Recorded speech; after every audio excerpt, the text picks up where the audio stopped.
channel. Please like, share and subscribe. Kabanata 1831 hanggang 1840. Hindi mapigilan ni Tang Wulan na makaramdam ng kaunting kawalan para sa kaakit-akit na munting prinsesa na ito, 70,000 taong gulang, ngunit parang bata pa rin. Hindi nagtagal, ay nalalayan siya ng yelo at lumutang. Sa susunod na sandali, nagbago ang nakapalibot na dagat, at isang tulay na gawa sa condensed ice ang humantong sa malayo. Mabilis itong lumalawak. Makikita na sa ilalim ng espongha, ang figure ng kaluluwa ng demonyo na dakilang puting piteng na prinsesa ay nagsasabi sa paglangoy na eksakto kung saan ito dumaan, ang dagat ay naging yelo, ngunit ang maalon na tubig sa dagat ay kalmado bilang salamin sa oras na ito. Malakas talaga siya. Kung ito ay ang kontrol ng dagat o ang kontrol ng elemento ng yelo, ito ay hindi mahina. Humakbang si Tang Wulan, halos madulas sa yelo, at hindi nagtagal ay nakita niya ang lupa. Ang tulay ng yelo sa paanan ay humahantong din sa lupa. Nang muli siyang bumaba sa lupa, sa malayong dagat, ang katawan ng kaluluwa ng demonyong Great White Shark Princess ay naitayo na sa tubig, at ang palikpik ng isda ay kumaway sa kanya, talim na tao. Kung makikita mo muli sa hinaharap, huwag kalimutan na nangako ka na gawin mo ang isang bagay para sa akin. Ano man ang iyong sasabihin, kailangan mong bilangin. Bahagyang ngumiti si Tang Wulan at kumaway sa kanya, okay. Talim. Ang ika-6 na pagsubok ng Poseidon ay tapos na, kung itutuloy ang ika-7 pagsubok ng Poseidon. Ang malalim na boses ay tumunog sa oras na ito. Noon lamang napagtanto ni Tang Wulan na nang bumalik siya sa baybayin, itinuring na ang ika-6 na pagsubok ay tapos na.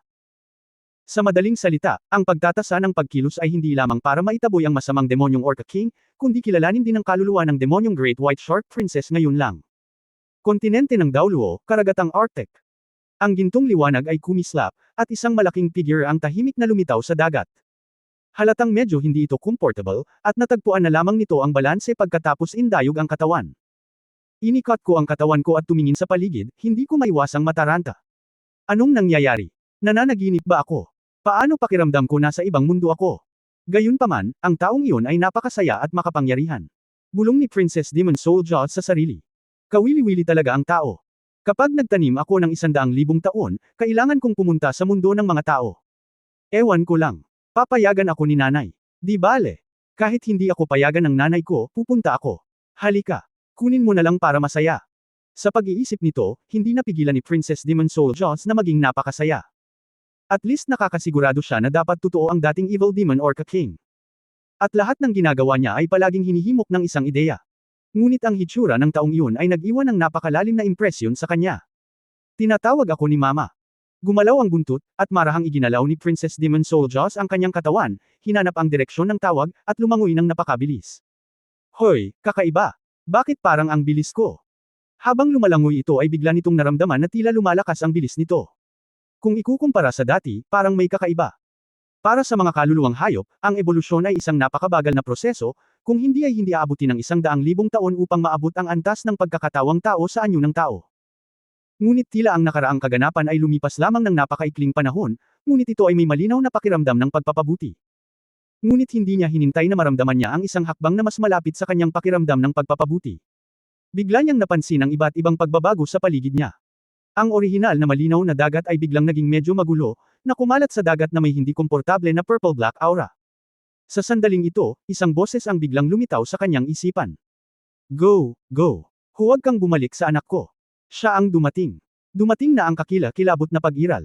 Huwag ka nang bumalik. Tapos na tayo. Nagulat si Princess Demon Soul Great White Shark, at tumigil ang kanyang katawan. Ang boses na ito ay galing mismo sa kanyang ina. Nay, ano pong nangyayari sa inyo? Ano pong nangyayari sa inyo? Nagmamadali siyang naglunsad ng malakas na tawag sa kanyang puso. Mayroong isang napakabanayad na koneksyon sa pagitan niya at ng kanyang ina, kahit na sila ay malayo, maaari silang makipag-usap sa isa't isa sa pamamagitan ng kapangyarihan ng pag-iisip. Ngunit sa sandaling ito, biglang naputol ang ugnayan nila ng kanyang ina. Nagkaroon din ng matinding pagkabalisa na agad na kumalat sa buong katawan. May mali sa nanay ko, dapat may mali sa nanay ko. Ang malademonyong dakilang puting piteng na prinsesa ay nababalisa, nagmamadaling inindayog ang kanyang katawan, hindi pinapansin ang polusyon ng lila-itim na dagat sa paligid niya, at desperadong lumalangoy patungo sa lugar kung saan sa wakas ay tinawag ng kanyang ina. Hindi ko alam kung gaano katagal bago lumangoy, at sa wakas, naramdaman niya ang hininga ng kanyang ina, ngunit ito ay isang napakahinang hininga. Bukod dito, ang hiningang ito ay pumuno sa kanyang puso ng isang nagbabala na premonition. Unti-unting kumupas ang lila at itim sa dagat, at biglang natigilan si Princess Demon Soul Jaws sa eksenang nasa harapan niya. Sa mismong dagat na ito, ang nakita niya ay hindi mabilang na mga Rex. Ang mga bangkay ng iba't ibang mga sea spirit beast ay dahan-daang lumulubog, at ang ilan ay dahan-daang bumabangon. Ang buong dagat ay puno ng madugong hininga, ngunit ito rin ay puno ng nakamamatay na katahimikan, walang anumang sigla. Then she saw some familiar figures, hindi ba sila yung mga tao ng clan niya? Hindi. Siya ay nagpanik at sumigaw sa kanyang puso, na tinawag ang kanyang ina na baliw, Nay, nanay, nasaan ka? Nay, huwag mo akong takutin. Nasaan ka? Sabik na sabik siya sa oras na ito, lumaki siya kasama ang kanyang ina, at ang kanyang ina ay ang hari ng kaluluwa ng demonyo na dakilang puting piteng clan. Ang kanilang angkan ay umuunlad, at tanging ang masamang demonyong killer whale ang kanilang kalaban. Ngunit hindi nagtagal, ang lahi ng demonyong orca ay biglang nawala ng walang kinaroroonan, at hindi nagtagal, siya ay na-teleport sa napakagandang mundong iyon. Kababalik lang niya, at lahat ng nasa harap niya ay puno ng takot. Hindi siya nang ahas na isipin ito, ngunit sinabi sa kanya ng mas mataas na karunungan na ang lahat ay naging mali. Hindi maganda ang lahat. Parami ng parami ang mga labi ng Demon Soul Great White Shark na lumitaw sa kanyang larangan ng paningin, at wala ni isa sa kanilang mga katawan ng buo. Maaari lamang silang makilala sa ilang mga detalye. Marami sa kanila ang kanyang mga kasosyo at kaibigan. May mga kadugo pa nga. Sa wakas, isang napaka-pamilyar na hininga ang lumitaw sa kanyang pangunawa. Nilalangoy niya ang halos galit na galit. Ang nakita ko ay isang madilim na asul na butil na naglalabas ng mahinang liwanag. Nanay. Ang Demon Soul Great White Shark Princess ay sumigaw, lumalangoy ng desperadong, at lumapit sa butil. Tanging ang kaluluwa ng demonyong dakilang puting petang na nagtanim sa kaharian ng 100,000 taon ang bubuo ng gayong mga butil ng petang pagkatapos ng kamatayan. Ito ang pinakamahalagang bagay ng Demon Soul Great White Shark Clan, at isa rin itong pamana. At ang maharlikang pamilya lamang ang isisilang. Pamilyar sa kanya ang hininga sa butil na ito, iisa lang ang paliwanag, ito ang pagkakaroon ng ina. Ito ang butil ng petang ng ina. Sa madaling salita, namatay ang kanyang ina, at hindi man lang siya umalis sa katawan. Mom! Mom! Mom! Nanginginig na sigaw niya, umiiyak. Pilit niyang pinaikot ang katawan. Gawin ang nakapaligid na malalaking lugar ng tubig sa dagat na gumalaw at magbago. Gayunpaman, wala sa mga ito ang maaaring baguhin. Hindi mahalaga kung ang kanyang ina o ang mga tao, walang buhay na nilalang. Paano kaya ito? Paano kaya? Maayos naman ako nung umalis ako. Kahit na ang pinakamakapangyarihang demonic orca clan sa dagat ay hindi sila lubusang masupol. Ang labanan sa pagitan ng dalawang panig ay matagumpay pa rin, paano sila mamatay ng sabay-sabay? Patay ang lahat ng angkan. Anong nangyari? Nanay, hindi ka patay, tama ba? Ang mood ng Demon Soul Great White Shark Princess ay ganap na gumuho, at ang dagat ay tila lahat ay naging kanyang mga luha. Itinurok niya ang kanyang isip sa butil ng petang at naramdaman ang pagbabago. May pumasok din sa isip niya. Ito na. Milyon-milyong taon, ito na. Ito ay buhay pa, ito ay bumalik. Ito ay isang nakakatakot na pag-iisip, at tanging ang kaisipang ito ang natitira. Milyong taon. Ano ang 1,000,000 taon? Natigilan si Princess Demon Soul Jaws, ngunit sa sumunod na sandali, bigla siyang nakaisip ng isang posibilidad. Milyong taon, ang pagkakaroon lamang na iyon ang maaaring maging 1,000,000 taon. Ito ba? Nakabalik na. Pinatay nito ang aking mga tao. Pinatay ako. Nanay. Ano?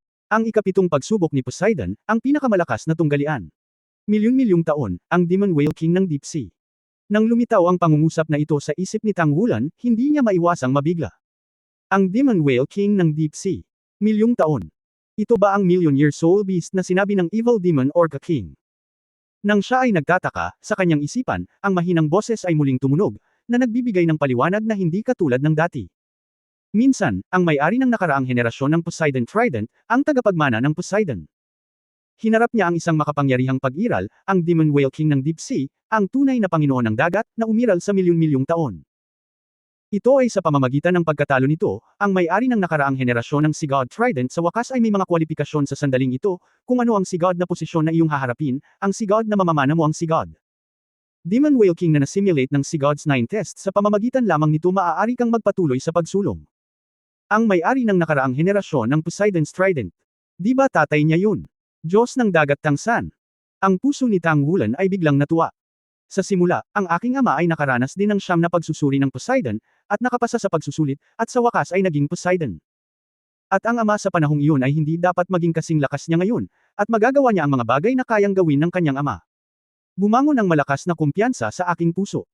Hindi namamalayan na hinigpitan ni Tang Wulan ang kanyang mga labi. Ngunit sa sandaling ito, may nakabibinging dagandong sa ibabaw ng dagat sa di kalayuan, at pagkatapos, isang makapal na haligi ng tubig ang pumailan lang sa kalangitan, umaagos hanggang sa libu-libong metro, at pagkatapos ay dahan-daang bumagsak. Naging makulimlim din ang kalangitan, at tumaas ang malakas na presyon mula sa lahat ng direksyon, na nagbibigay sa mga tao ng pakiramdam ng inis. Huwag mo nang itanong, nandito na.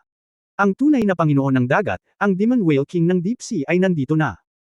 Huminga ng malalim si Tang Wulan, itinaas ang kanyang kanang kamay, at nagsimula sa Golden Dragon Spear. Ang mga pakpak ay nakabukas sa likuran niya, at ang apat na karakter na panlaban na armor na si Jin Longyu ay umakyat muli. Sa pagkakataong ito, hindi tulad ng naunang mukha ng Evil Demon Orca King, kailangan niyang gamitin ang kanyang pinakamalakas na estado para harapin ang pinakamakapangyarihang si Soul Beast na ito. Ang nakakatakot na hininga ay dumating sa kalangitan, at ang nakapalibot na dagat ay ganap na lila itim, na parang sa sandaling ito, ang buong mundo ay kanyang kaaway. Ngunit gayunpaman, ang lahat ng mga pagbabagong ito ay hindi nakaapekto sa espiritu ng pakikipaglaban ni Tang Wulan kahit kaunti. Sa isang hakbang pasulong, ang matayog na pagmamataas at ang ideya ng pakikipaglaban sa langit ay sumambulat sa isang iglap.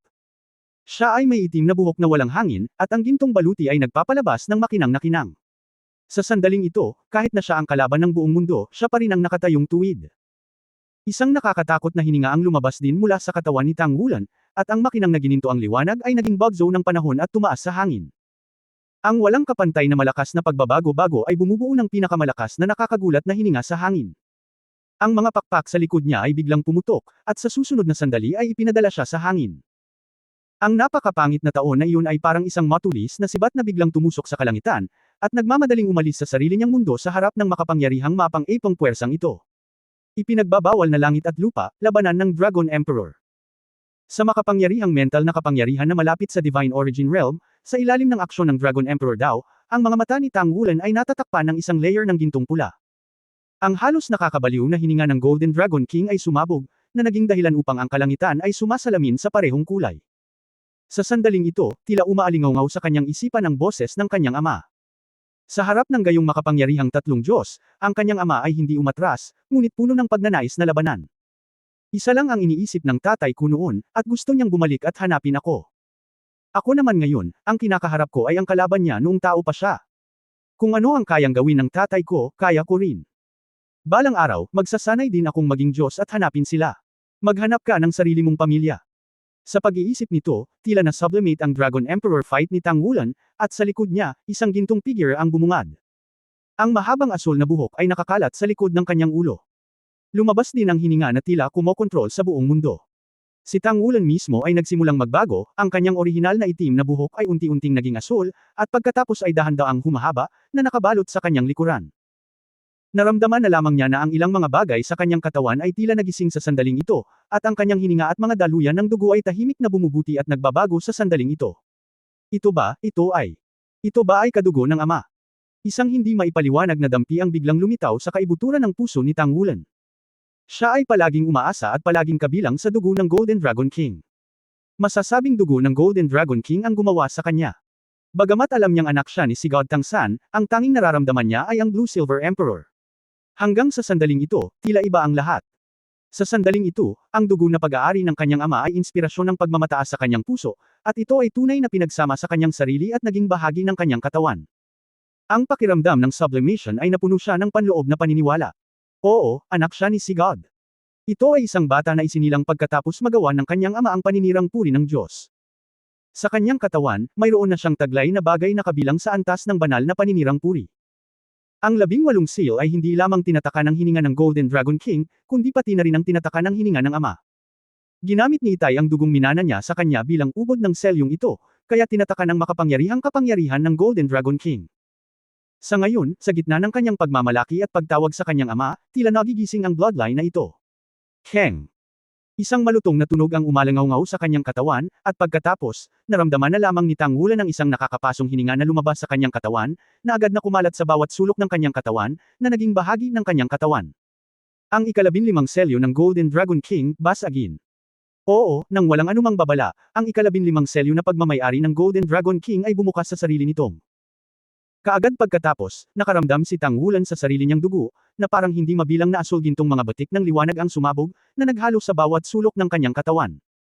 Nakakamangha talaga ang pakiramdam na iyon, parang nagbago na naman ang katawan niya. At ang nakakapasong Golden Dragon King na bloodline ay dumaloy sa kanyang katawan, na naging sanhi ng pagtaas ng kanyang hininga. Maging ang kanyang makapangyarihang hindi tumutulo na gininto ang katawan ay nanginginig sa epekto ng nakakapasong dugong ito. Sa oras na ito, napagtanto niya na ang kapangyarihan ng ika-15 layer ng Golden Dragon King ay napakalakas. Siya ay palaging naniniwala na sa kanyang kasalukuyang pisikal na lakas, ito ay dapat na madaling mapaglabanan ang epekto ng ika-15 selyo.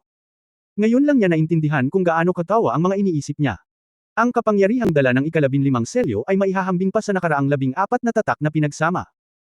Hindi lang ang kanyang pisikal na bloodline ang nakaapekto, maging ang dagat ng espiritu. Ang buong katawan ni Tang Wulan ay naging isang nakasisilaw na gintong pula sa sandaling ito. Siya na nakabitin sa ere ay parang araw, naglalabas ng matinding liwanag at init. At nagsimula ring magbago ang dagat sa ilalim niya. Sa simula, isang maliit na piraso ng asul lamang ang lumitaw, ngunit hindi nagtagal.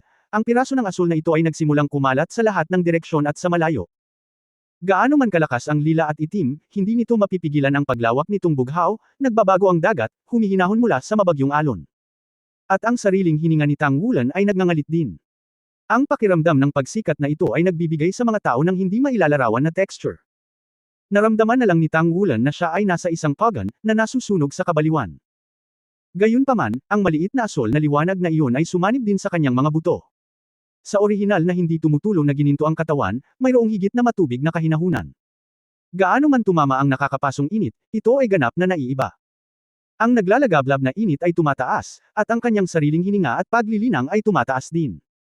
Unti-unti, nagpatuloy siyang umunlad mula sa kaharian ng demigod. Nagniningning na ang mga mata niya na parang bituin. Ang lahat ng bagay sa paligid niya ay bahagyang nasira, ngunit si Tang Wulan ay ramdam na ramdam ang sarili niyang pagbabago. Ipinagbabawal na langit at lupa, labanan ng Dragon Emperor. Malakas na sigaw niya. Sa sumunod na sandali, isang mabangis na dagandong ng dragon ang tumunog din mula sa kanya, at naramdaman na lamang ni Tang Wulan na ang hangin sa paligid ay marahas na umaalon.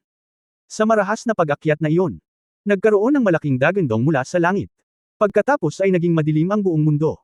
Sa sandaling ito, nawala ang langit at naglaho ang dagat. Ang tanging natitira ay ang kanyang napakalakas na gintong pulang ilaw. Malinaw na naramdaman ni Tang Wulan na ang soul nucleus sa kanyang isipan ay biglang sumabog. Pagkatapos, mula sa nucleus ng kaluluwa, isang grupo ng matinding gintong pulang ilaw ang sumabog at naging isang gintong pulang ilaw. Dahan-daang nagtatagpo. Iyon ay pagmamay-ari. Nagulat si Tang Wulan nang makitang mula sa gintong pula, lumitaw ang isang gintong kontrabida, ngunit may mahabang buhok na nagniningning na may asul na gininto ang liwanag, na lumulutang lamang sa dagat ng espiritu. At ang dagat ng espiritu ay nahawahan, at ang orihinal na gininto ang kulay ay nagsimulang sumailalim sa mga pagbabago sa lupa. Ang espiritual na kapangyarihan ay nagsimulang mag-sublimate, at ang isang malinaw na kristal na kinang ay nagsimulang lumitaw sa ginto. At ang buong dagat ng espiritu ay nagbabago din. Isang mahinang puting hangin ang lumulutang sa ibabaw ng dagat ng espiritu, at ang dagat ng espiritu ay mabilis na lumalawak, na parang isang siglo na ang lumipas, at parang saglit lang. Ang dagat ng espiritu ay naging 100 beses na mas malaki. Ang espiritual na kapangyarihan na orihinal na napakasagana, sa sandaling ito, ay naging manipis lamang, na nakakabit sa ilalim ng dagat. Sa kristal na malinaw na gininto ang likidong ibabaw, ang puting hangin ay bahagyang umaalon. Bagamat kakaunti sila, malinaw na nakikilala ni Tang Wulan ang lahat ng kanilang mga pagbabago. Ano ito? Biglang naintindihan ni Tang Wulan. Nakalusot. Sa sandaling ito, nasira ang kanyang mental power. Sa wakas ay muling binuksan ang mga paghihigpit ng espiritual na kaharian, at ganap na pumasok sa kaharian ng mga Diyos. Ito ang antas na tunay na kabilang sa paninirang puri ng mga Diyos. Nang siya ay tunay na sumanib sa dugo ng kanyang ama, ang selyo ng Golden Dragon King ay nabasag sa ika-15 palapag. Ang lakas ng pag-iisip na naging stagnant ay sa wakas ay gumawa ng isang pambihirang tagumpay. Mula sa espiritual na kaharian hanggang sa banal na kaharian ng pinagmulan. Kahit na ito lamang ang pinakamahinang divine origin realm, ang espiritual na kapangyarihan na iyon ay purong banal na pinanggalingan na kaharian, at ang mapusyaw na puting hangin sa ibabaw ng espiritual na kapangyarihan ay dapat ang diwatang espiritu sa alamat. Mula sa espiritual na kaharian hanggang sa banal na kaharian ng pinagmulan, ito ay isang ganap na muling pagsilang na pagbabago, isang tunay na pagbabago mula sa isang paa patungo sa antas ng Diyos. Kahit na ang mala-Diyos na tumawid sa mainland sa loob ng maraming taon, maging ito man ay si Hanhai Daoluo Chenzinji, Light and Dark Daoluo Longyeyu, Panlong Daoluo, o maging ang namatay na si Qingtian Daoluo Yunming, ang espiritual na antas ay nabigo na maabot ang antas. Sa mga nakaraang hukbo ng abis, ang hitsura ng Spirit Emperor na umabot sa antas ng paglilinang ng espiritual na kapangyarihan ng Divine Origin Realm ang nagpahirap sa panig ng tao. Bago sa kanya, tila si Guyan lang ang nakaabot sa antas na ito. Sa sandaling ito, nang ang espiritual na kapangyarihan ni Tang Wulan ay tunay na pumasok sa antas na ito, lubos niyang naunawaan kung gaano kakilakilabot ang kaharian ng antas na ito. Sa kanyang espiritual na lakas, kahit 10,000 ng espiritual na mundo ay hindi maaaring bawain. Kung ang dagat ng espiritu ay mapupuno muli, anong kakilakilabot na kapangyarihan ng pag-iisip ito? Divine Origin Realm, ako pala ay Divine Origin Realm. Tatay, ito ba ang iniwan mo para sa akin? Sa oras na ito, puno siya ng emosyon sa kanyang puso. Naiintindihan niya na kung aasa lamang siya sa kanyang sariling paglilinang at nais na maabot ang antas na ito, maaari lamang siyang tunay na maging isang Diyos. Ngunit ang banal na linya ng paninirang puri na iniwan ng kanyang ama, o isang sinag ng celestial aura, ang nagbigay daan sa kanya na makamit ang antas ng espiritual na paglilinang ng Divine Origin Realm sa ilalim ng pagsupil ng Lord of the Plane of Daoluo Continent. Mula sa sandaling ito, hindi na siya isang ordinaryong limit Daoluo. Hindi bababa sa antas ng espiritual na kapangyarihan, naabot o nalampasan pa nito ang pagkakaroon ng karamihan sa mga maladyos. Sa bagay na ito, naabot na nito ang tugatog ng Daoluo Continent sa totoong kahulugan. Ito ang tunay na tugatog. Ang puso ni Tang Wulan ay puno ng paggalaw. Sa susunod na sandali, bumalik ang kanyang pag-iisip. At nang imulat niya ang kanyang mga mata at makita ang lahat sa kanyang harapan, biglang lumakas ang haplos. Nawala ang madilim na mundo, at kapag tumingin ka sa paligid, ito ay isang malinaw na asol na dagat. Nawala na lahat ng pressure. Siya lang ang nasuspine sa himpapawid. Nawala ang kagustuhang lumaban sa langit. Nakita niya ang kanyang mahabang asol na buhok, na halos kapareho ng mahabang asol na buhok ng kanyang ama. Ang Golden Dragon Moon Language Battle Armor sa kanyang katawan ay may dagdag na layer ng blue gold brilliance. Malinaw niyang naramdaman na ito ay ang pagbabago na ginawa ng pagbubuhos at pagsasanib ng espiritual na kapangyarihan ng kanyang sariling antas ng Divine Origin Realm. Ang dahilan kung bakit napakalakas ng 4-character battle armor ay dahil sila mismo ay patuloy na mag-evolve habang sila ay sumanib sa Soul Master. At ang lahat ng mga pagbabagong ito ay naganap sa proseso ng sublimation na kinuha sa akin ngayon. Naunawaan ni Tang Wulan na iba na siya. Hindi bababa sa antas ng maladyos, isang malaking hakbang pasulong. At sa kasaysayan ng daigdig ng Panginoon ng Espiritu, bukod sa Ama na naging Diyos noong panahong iyon, at ang pagkakaroon ni Lingbing Daoluo Yuhaw na pinagkalooban at pinapaboran ng mga Diyos, halos walang sinuman ang nakapag-improve ng ganoon kabilis. Mula sa unang pagkakataon na pumasok siya sa limit Daoluo, napalapit na siya ngayon sa antas na parang Diyos, ang espiritual na kapangyarihan ng kaharian ng banal na pinagmulan. Si Tang Wulan ay labis na naantig. Alam niyang tama ang desisyon niya. Ang pagpasok sa 9 Trials of the Sea God ay isang hindi pa nagagawang pagbabago para sa aking sarili.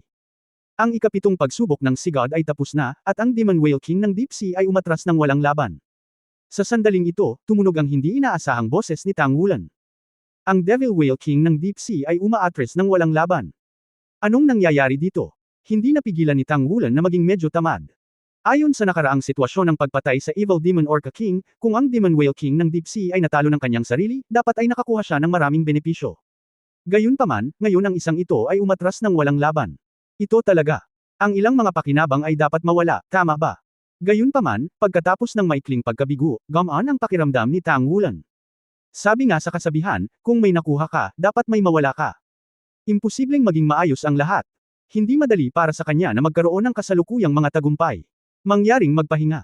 Pagkatapos ng 6 na oras, dumiretso sa ikawalong pagsubok ng Sea God.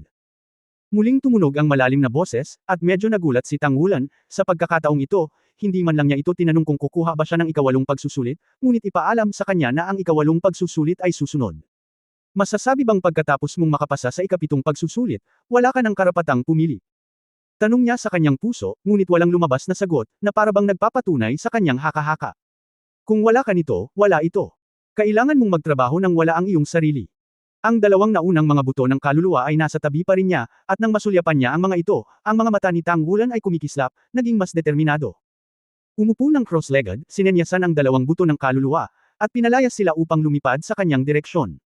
Ang pagsasanib ng dalawang buto ng kaluluwa na ito ay tiyak na magpapalakas pa ng sarili. Ngunit nang si Tang Wulan ay naghahanda para sa ikasyam na pagsubok ng kanyang Sea God, ang dulong hilaga ng Daoluo Continent ay nagbago na. Federal Army Command. Nakumpleto na ang mga pangunahing kuta, at ang mga Soul Master mula sa Blood God Legion, Spirit Passing Tower, Tang Sect, at War God Temple ay gumagawa ng isang bagong Blood God Array sa isang buong paraan upang maisil ang pag-export. Matapos makinig sa ulat, ang commander ng Central Army Corps Supernatural Pen Daoluo Yuguanzi ay tumanggaw bilang kasiyahan. Lahat ay gumagalaw sa magandang direksyon. Mula sa pagiging ganap na inapi sa simula hanggang sa pagtataboy ngayon sa isang makapangyarihang kaaway, sa wakas ay nakahinga na ako ng maluwag. Nagtanong si Chen Xinji, kung ang Blood God Array ay binuo, maaari bang maikonekta muli ang Abyss Channel, maaari ba itong labanan? Ang mga salitang ito ay tinanong kay Cao Dezi, ang walang awa na Daoluo na naroroon. Pangunahing binantayan niya ang Blood God Array sa Blood God Legion. Siya rin ang taong nakakaalam ng epekto ng Blood God Great Array. Umiling si Cao Dezi at sinabing, imposibleng ganap itong harangan.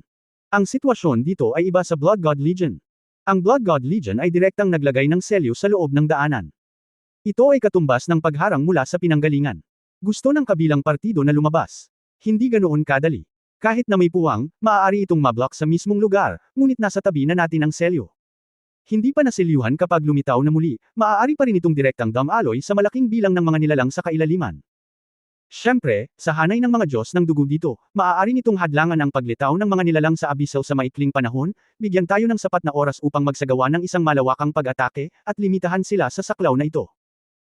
Ayon sa ating kasalukuyang sitwasyon, kung magagawa natin kung may sapat na oras upang itayo ang Blood God Array, iminumungkahi ko na ang ikalawa, ikatlo, at ikaapat na linya ng depensa ay dapat na muling magtayo sa paligid ng dugo, kung sila ay dapat na muling magtayo ng depensa ng dugo, kung sila ay magsasaayos muli ng depensa ng dugo, kung sila ay magsasaayos muli ng depensa.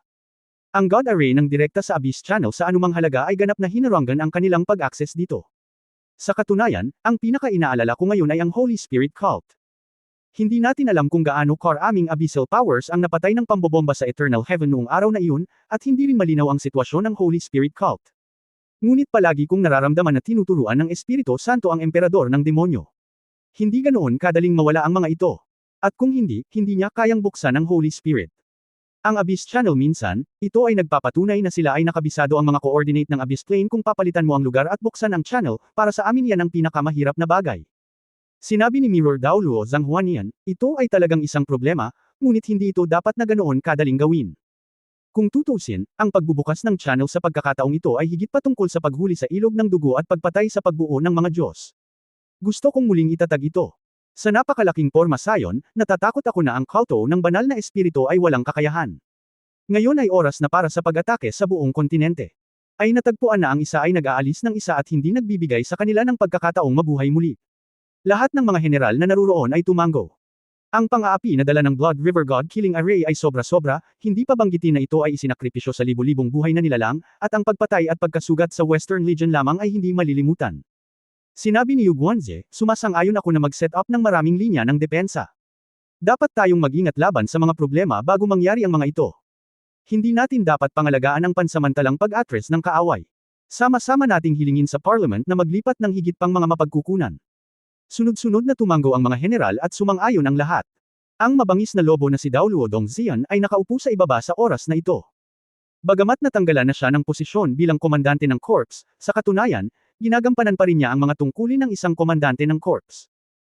Kung tutusin, siya ay nag-ooperate sa Western Army sa loob ng napakaraming taon, anuman ang antas niya ngayon, ang mga sundalo ng Western Army ay sumusunod lamang sa kanyang mga utos.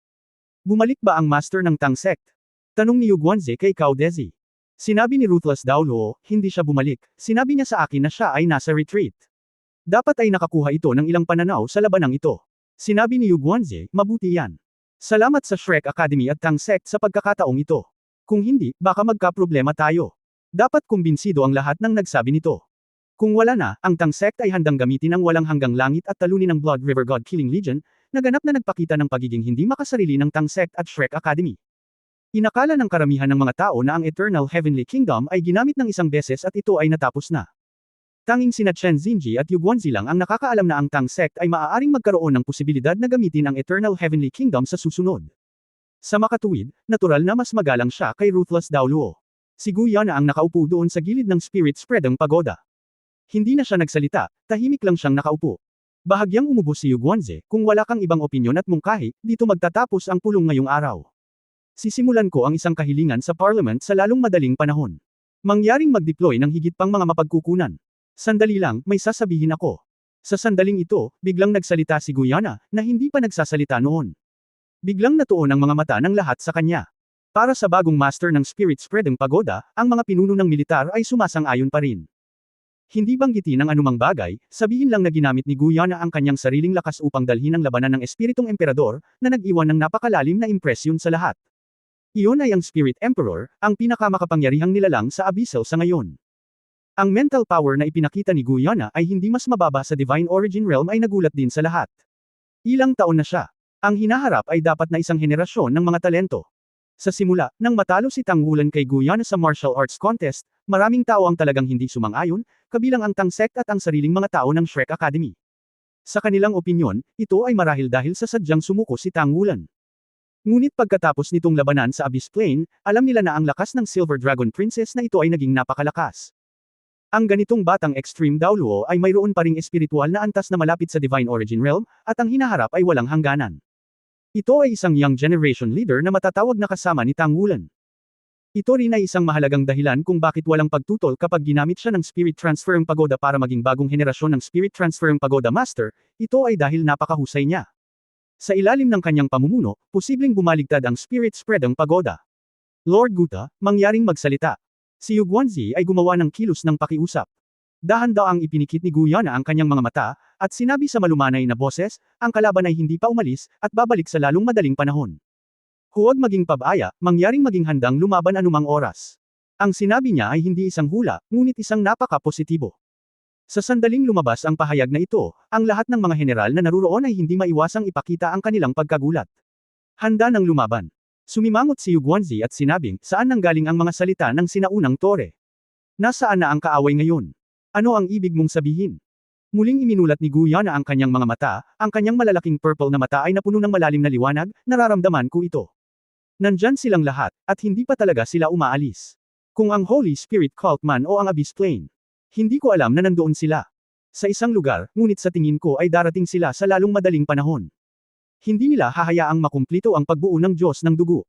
Kaya, maghanda para sa labanan. Huwag kang maging alarmist. Ang mabangis na lobo na si Daoluo Dongxian ay sumangot ng malamig, at galit na sinabi. Malubha siyang sinakta ng spiritual pagoda, kung hindi niya pinakinggan ang mga salita ng sinaunang hanging silangan, hindi siya mahuhulog sa ganoong sitwasyon. Sa makatuwid, nang sabihin ni Guyana ang mga salitang ito na tila walang batayan sa oras na ito, bigla niyang pinabulaanan ng bahagya ang galit. Sumulyap si Guyana sa kanya, hindi ko alam kung bakit, nang magtama ang mga mata ni Dongxian sa kanya, bigla siyang nakaramdam ng kuryente sa buong katawan. Pigil ang hininga. Natural, ang eksenang ito ay hindi makatakas sa titig ng mga makapangyarihang tao na naruroon. Sa mga general na naruroon, ang Extreme Daoluo ay hindi bihira. Sa pagpapabuti ng teknolohiya ng soul guidance at pagpapalakas ng pangunawa ng tao sa sarili, ang bilang ng modern limit dulos ay higit pa kaysa noong sinaunang panahon. Sa sandaling ito, bawat isa sa maraming mga soul master na naruroon ay may kanya-kanyang iniisip at damdamin sa kanilang mga puso. Ngunit sa sandaling inilabas ni Guyana ang kanyang kapangyarihan sa pag-iisip, ang lahat ay nakadama ng isang uri ng ketakot-takot, kabilang si Chen Xinji, ang quasi-god level na si Hanhai Daoluo. Napakalakas ng lakas. Lumaylay ang talukap ng mata ni Guyana, sinasabi ko lang ang nararamdaman ko, maniwala ka man o hindi. Pagkatapos magsalita, tumayo siya at tumalikod ng ganoon. Kung ikukumpara sa nakaraang Chenggu Dongfeng, ang kanyang estilo ay masasabing ganap na naiiba. Tumingin si Yu Guanzi kay Chen Xinji at nagbigay ng nagtatanong na tingin. Mataimtim na sinabi ni Chen Xinji, mas mabuting mapagkakatiwalaan at hindi mapagkakatiwalaan, ngunit maging ganap na handa para sa labanan. Siyempre mas mabuti kung walang kalaban. Kung lumitaw ang kalaban, hindi ka dapat mataranta. Oo. Tumango si Yu Guanzi, okay, dapat handa na tayo sa labanan. Did-idi. Sa sandaling ito, umalangaw ang malupit na sirena sa buong headquarters ng labanan ng walang babala. Ang mga general na medyo magulo ay hindi napigil ang baguhin ang kanilang mga kulay sa parehong oras. Ang kalaban, darating ba talaga? 6 na oras ang lumipas sa isang iglap, at ang hininga ni Tangwulan ay sumailalim sa ilang banayad na pagbabago. Nang lumutang siya, sumilay ang ngiti sa kanyang mukha.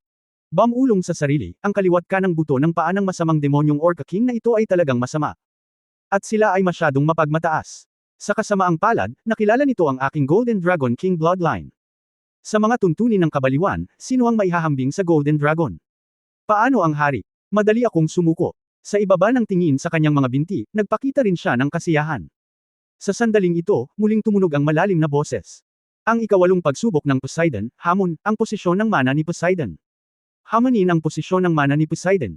Nang marinig ang mga salitang ito, hindi mapigilan ni Tangwulan na matigilan. Ano ang ibig sabihin nito? Paano hamanin ang posisyon ng mana? Gayunpaman, walang komento sa boses na iyon. Kaagad pagkatapos, ang lahat ng bagay sa paligid ay biglang nagsimulang magbago, at ang espasyo ay tila baluktot. Pagkatapos, nagulat si Tangwulan nang makitang lumitaw siya sa isang bulwagan. Ito ay isang ginintuang bulwagan, ang ilaw ay hindi partikular na sagana, ngunit ang lahat sa paligid nito ay tila ginintuang. Ang simboryo ay daan-daang metro ang taas, na nagpapakita ng napakagandang momentum. Ang nakapaligid na malalaking haligi ay karaniwang sumusuporta sa espasyong ito. Nang dumating si Tang Wulan sa bulwagan na ito, isang malakas na pakiramdam ng pagiging pamilyar ang kumalat sa kanyang katawan.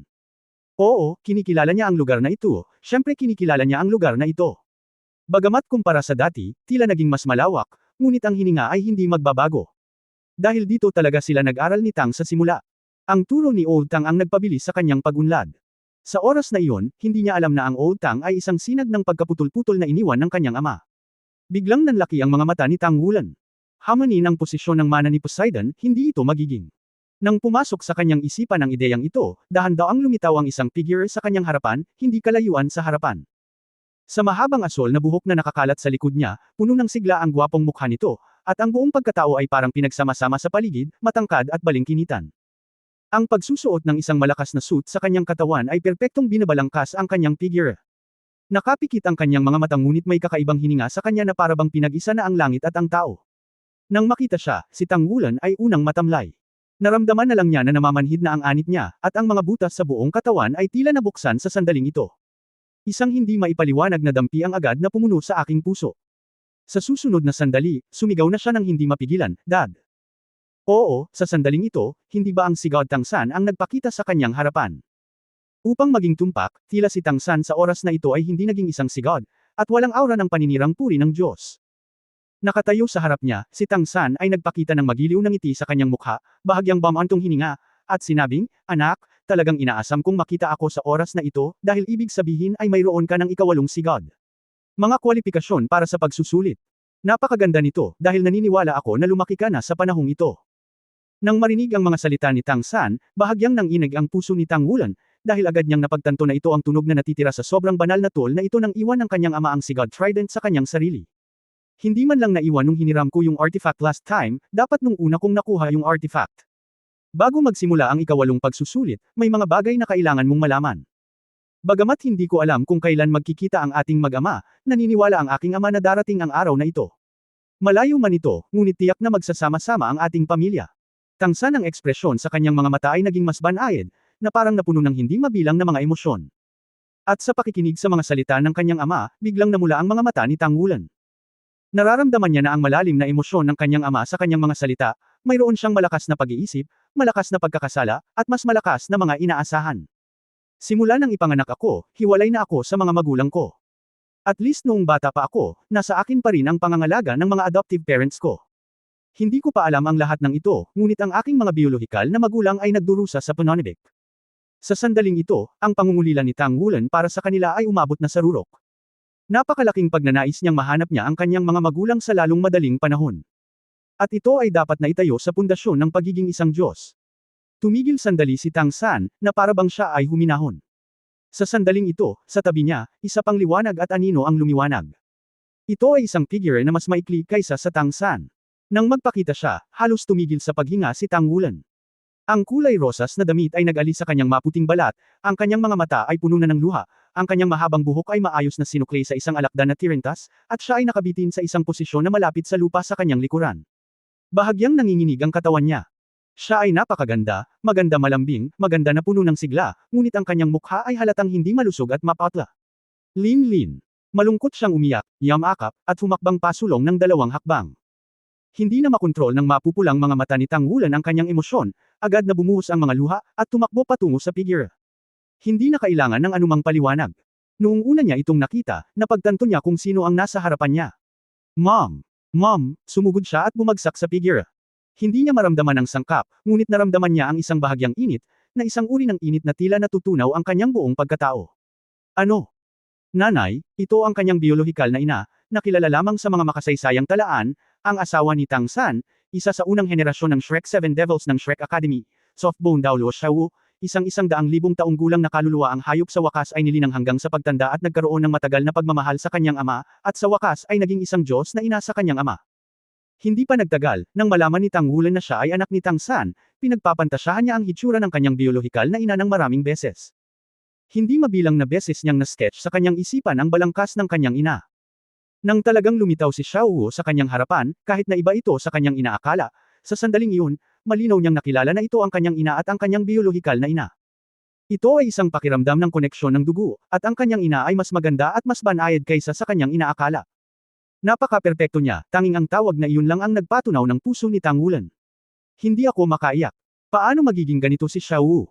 Nang i-record niya ang video na ito, hindi niya makita ang kanyang anak, at ang kanyang emosyon sa oras na ito ay mas nabalisa kaysa kay Tang Wulan. Ito ang laman at dugo nila ni Tang San. Gayunpaman, siya ay nahiwalay mula sa susunod na sandali pagkatapos ng kapanganakan. Hindi man lang niya nagawang alagaan ang kanyang anak.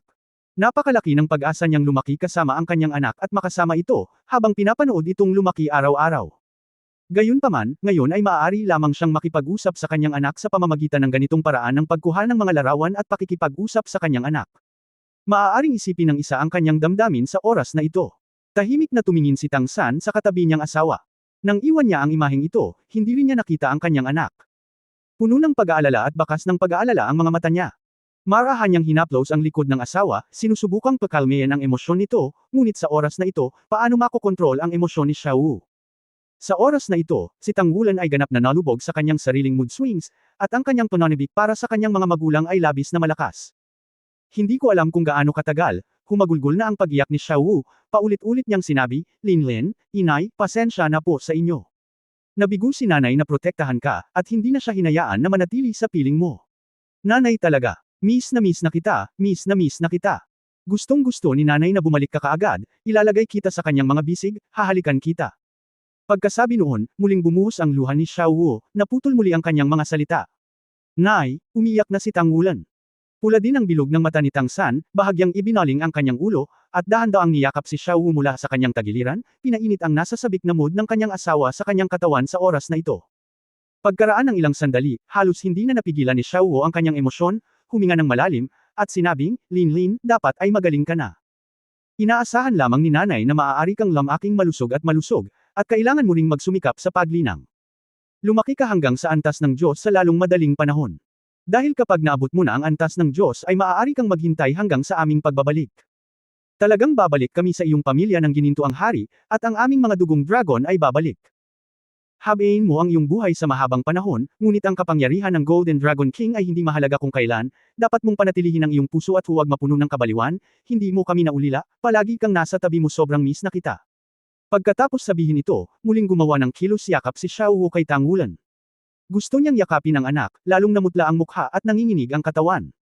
Nay, matutuwa ako, sigurado ako. Nay, huwag ka nang magkasakit, gagaling ka agad. Dapat gumaling ka, para magsama tayong muli bilang isang pamilya. Malungkot na sumigaw si Tang Wulan. Gayunpaman, unti-unting nawawala ang figure ni Xiao Wu na yamakap sa kanya. Hindi malilimutan ni Tang Wulan ang tingin ng kanyang ina sa sandaling mawala siya. Puno ito ng walang katapusang tiyaga at pananabik. Ito ay isang pagsasanib ng hindi mabilang na pananabik. Si Tang San ay nakatayo roon, nakatingala sa langit, paanong mag-isa ang kanyang emosyon. Dahil nami-miss ng katawan ni Mrs. ang kanyang anak, ginawa ang pag-record ng video na ito, para magbigay ng pag-asa sa asawa. Nagtagal ang mag-ama sa ilusyong espasyong ito bago unti-unting kumalma ang kanilang emosyon. Linlin. Walang gaanong oras para sa mga imaheng may iwan ni tatay. Makinig kang mabuti sa akin. Ito ang susi kung mabubuo ang ating pamilya. Sa wakas ay sinabi ni Tang San. Itinaas ni Tang Wulan ang kanyang ulo na may luhang mga mata at tumingin sa kanyang ama. Mataimtim na sinabi ni Tang San, ang Sigod Trident ay isang napakabanal na kasangkapan, kahit na sa kaharian ng mga Diyos, ito rin ay isang makapangyarihang banal na kasangkapan na matatawag na espada ng Shira. Ang Sigod ay maaaring magkaroon ng pagkakakilanlan ng isang unang antas na Diyos na hindi mas mababa sa Diyos na hari. Ang lakas ng antas, ang pinakamahalagang bagay na maaasahan, ay itong Poseidon Trident. Sa simula, noong nasa kontinente pa ako ng Daoluo, dumaan ang tatay ko sa siyam na pagsubok ng Sigod at gumugol ng maraming paghihirap bago tuluyang makuha ang pag-aproba ng Sigod Trident. Sa makatuwid, kailangan mo ring dumaan sa 9 Tridents ng Sigod. Iba ang assessment, ngunit naniniwala si tatay na makakalakad ka rito ng hakbang-hakbang. At tumayo sa harapan ko. Ang ikawalong pagsubok na ito ay espesyal na itinakda ko para sa iyo bilang isang kontemporaryong Diyos ng dagat. Ang pagsubok na ito ay tinatawag na labanan ng ama-anak. Mamaya, haharapin mo ako bago maging isang Diyos ng dagat, iyon ay, bago maging isang Diyos, ang aking pinakamalakas na estado. Sa pamamagitan lamang ng pagkatalo sa akin maaari mong makuha ang tunay na pag-aproba ng Sigod Trident. Ang dahilan kung bakit naiwan sa iyo ang Poseidon Trident ay isa pang mahalagang dahilan, iyon ay, umaasa ako na ito ang maging mga coordinate para mahanap kita. Sa makatuwid, napakahalagang protektahan ito at makuha ang tunay na pag-aproba nito. Ayon sa orihinal na mga panuntunan ng siyam na pagsusulit ng Poseidon, pagkatapos ng bawat pagsubok, ang pagkakaugnay sa pagitan mo at ng Poseidon Trident ay tataas ng ilang puntos, at mas marami kang makukuhang kapangyarihan ng Poseidon Trident. Hanggang sa huli, ang lahat ng pagsubok ay nakumpleto. Pagkatapos noon, minanako ang posisyon ng Poseidon, at sa wakas ay naging Poseidon ako sa simula. Nakakalungkot na hindi ko maipasa ang paninirang puri ng Sea God ng direkta sa iyo, dahil sa mundo ng Daoluo Continent, walang God Realm bilang isang pundasyon. Malayo ako, at ang posisyon ng paninirang puri ng Diyos ay hindi maaaring manatili sa trident ng si God. Sige. Kaya, ang magagawa ko ay upang palabnawin ang aking tatak sa kapangyarihan ng si God na ito ng super user. Sa makatuwid, pagkatapos mong makumplito ang siyam na pagsusulit ng si God, magagawa mong makabisado ang napakasagradong tool na ito, ngunit hindi ka makakaasa dito upang maging isang Diyos. Kung paano maging isang Diyos ay nangangailangan ng iyong sariling pagsisikap at lakas. Dahil kahit na si Daoluo ang may-ari ng mainland na mundo ay hindi makakatulong sa iyo na gawin ito. Ngunit naniniwala ako na ang aking anak na si Tang San, ay tiyak na makakahanap ng sariling paraan. Tsaka, ang sabi ng nanay mo kanina lang, dahil mayroon kang bloodline na nabuo ng Golden Dragon King na si Jinghua, kaya palalawigan nito ang iyong buhay ng walang hanggan. Kaya kahit hindi ka maging isang Diyos, mabubuhay ka magpakailanman. Dapat kang manatili dito. Walang magiging problema hanggang sa bumalik tayo. Kaya huwag mong pilitin ang iyong sarili, huwag magmadali sa antas ng Diyos. Lalo na ang huling dalawang layer ng katawan ng dragon ay hindi dapat hawakan ng iyong dragon, hindi dapat maging king seal ng iyong dragon, ang huling dalawang layer ng katawan mo. Kung hindi, ang iyong kalooban ay malamang na lamunin ng Golden Dragon King. Sa simula, nang ang Golden Dragon King ay pinugutan ko ng ulo, ang dahilan kung bakit niya itinurok ang lahat ng kanyang diwa sa iyong katawan ay upang gumanti laban sa akin, at ang isa ay upang makakuha ng hininga ng muling pagsilang mula sa iyo. Kung ang huling dalawang selyo ay nasira bago ka maging isang Diyos, malamang na maaga ka nito. Ito ang magiging pinakamalungkot na bagay. Hindi ito dapat mangyari. Kailangan mong maging bihasa sa mga mahiwagang kasanayan na itinuro ko sa iyo. Sa kritikal na sandali, malaki ang maitutulong nito sa iyo. Hindi mo kailangang matakot sa harap ng sinumang kaaway. Maniwala ka dad, sasamahan kita sa lahat ng oras. Sa tabi ko, magbabantay sa iyo. Anak, kailangan mong maging matatag. Ang pinakagustong makita ni tatay ay ikaw na malakas. Tanging malakas ka lang makakapitan ng matagal at makakapit sa araw na muling magsasama ang ating mag-ama. Okay, sa susunod, kailangan mong maghanda. Ang gusto mong talunin ay ako na minsang nakatayo sa tuktok ng kontinente ng Daoluo. Sa pamamagitan lamang ng pagkatalo sa akin makukuha ko ang pag-aproba ng anak ko, maniniwala ka na talaga sa si God. Pagkasabi nito, huminto si Tang San at tumingin sa direksyon ni Tang Wulan na may magiliw na ngiti sa kanyang mukha. Talunin ang kanyang ama at makakuha ng pagkilala. Tanging ang 8 salitang ito ang umalangaw sa isip ni Tang Wulan. Sa madamdaming salita ng kanyang ama, marami talaga siyang naramdaman. Para sa sarili ko, ang hirap ng tatay ko. Ayusin mo ang sarili mo. At saka, sa mata ng kanyang ama, parang may iba siyang nakikita. Tila bukod sa umalis ang si God's Trident para sa kanya at sa 3 putok ng kanyang ama ay may iba pang nagbabantay sa kanya. Hindi niya sinabi, ngunit malinaw na nararamdaman ito ni Tang Wulan mula sa kanyang mga mata at salita. Bilang ang tinatawag na pag-ibig ng ama ay parang bundok. Hindi ilalagay ng ama ang kanyang mga iniisip sa kanyang bibig tulad ng kanyang ina, ngunit ang kanyang pagmamahal sa kanyang sarili ay hindi kailanman nabawasan, at ito rin ay napakalalim. Huminga ng malalim, hanggat maaari para pakalmayan ang kanyang emosyon, unti-unting naging matigas ang mga mata ni Tang Wulan. Tai, huwag kang mag-alala, tiyak na matatalo kita, at tiyak na makikilala ako ng si God Trident. Anak mo ako, anak ni si God Tang San, siguradong magiging bughaw ako. Magsisikap akong mahanap ka, tiyak na magkikita tayong muli. Pagkasabi nito, itinaas ni Tang Wulan ang kanyang kanang kamay, ang gininto ang liwanag na nagniningning sa kanyang palad, at pagkatapos ay pinaabot sa magkabilang gilid, na may malalim na huni ng mga dragon, ang gintong sibat ng dragon ay lumitaw sa kanyang pagkakahawak. Bilang resulta, lumakas ang aura ni Tang Wulan, at ang kanyang buong pagkatao ay nagsimulang lumakas. Oo, gusto niyang talunin ang kanyang ama. Sa ganitong paraan lamang siya maaaring maging isang hakbang na mas malapit sa kanyang mga magulang. Hindi na siya umiyak, dahil naalala niya ang sinabi ng kanyang ina kanina. Kung masaya lang siya matutuwa ang nanay niya. Magsisikap siya para mas mapasaya ang sarili, dahil umaasa siyang gagaling agad ang sakit ng kanyang ina, at kapag nagkita na sila, makikita niya ang isang malusog na ina. Parang naramdaman ang pagbabago sa kanyang aura, bahagyang ngumiti si Tang San at sinabing, "Anak, handa ka na ba?" "Oo, handa na ako," sabi ni Tang Wulan sa malalim na boses. Tumango si Tang San sa kanya, itinaas ang kanyang kanang kamay, lumiwanag ang gininto ang liwanag, at ang pamilyar na Trident of the Sea God ni Tang Wulan ay nasa kamay na ni Tang San. Ang parehong sobrang banal na tool, nang lumitaw ito sa mga kamay ni Tang San, ay nagbigay kay Tang Wulan ng ganap na kakaibang pakiramdam. Dahil sa sandaling ito ay tila sumanib ito kay Tang San. Sa harap ni Tang Wulan, tila hindi na ito isang tao, kundi ang walang hangganan at malalim na dagat. Ang mga mata ni Tang San ay malalim na bughaw, nakatingin sa kanyang anak, ang tunog ng alon na umaalingaw-ngaw mula sa lahat ng direksyon. Isang bilog ng spirit ring ang bumangon mula sa paa ni Tang San, ang unang 8 ay lahat ay pula, at ang huling spirit ring ay naging kakaibang matangkad na ginto. Ito ang unang pagkakataon na nakita ni Tang Wulan ang kulay ng spirit ring. Sa pag-alala sa alamat tungkol sa kanyang ama, muntik na niyang sabihin, 1,000,000 taong spirit ring. Oo, ayon sa alamat, ang kanyang ama ang tumalo sa Demon Whale King ng deep sea na nilinang sa loob ng 1,000,000 taon, at siya ang nagretiro ng walang laban ng kaharap ang kanyang sarili. Sa huli, nakuha niya itong Million-Year Spirit Ring, na naging basehan niya para maging si God. Maliban sa hindi niya namana ang posisyon ng paninirang puri ng Diyos, ito na dapat ang pinakamatibay na estado ng kanyang ama. Isang hindi maipaliwanag na pagmamalaki ang kusang lumitaw sa puso ni Tang Wulan. Nagawa niyang hamunin ang ama na nasa pinakamalakas na estado ng sangkatauhan. Ito mismo ay isang bagay na dapat ipagmalaki. Alam mo, mula noong Tangset, ang kanyang ama ay ang alamat ng buong Daoluo Continent, ito man ay sa panahon kung saan ang Soul Guidance Device ay lubos na binuo, o ngayon. Walang makakalampas sa si God Tang San. Ang dalawang pinakamaluwalhating panahon sa mundo ng Daoluo Continent ay isa noong itinatag ng kanyang ama ang Tangset, at ang isa pa noong itinatag ni Lingbing Daoluo Yuhao ang Spirit Passing Pagoda. Gayunpaman, sa panahon ni Lingbing Daoluo, bagamat kalaunan ay sinabing siya ay naging isang Diyos, kakaunti ang mga tao na tunay na makapagpapatunay na siya ay naging isang Diyos. Walang labanan sa antas ng Diyos na ipinasa.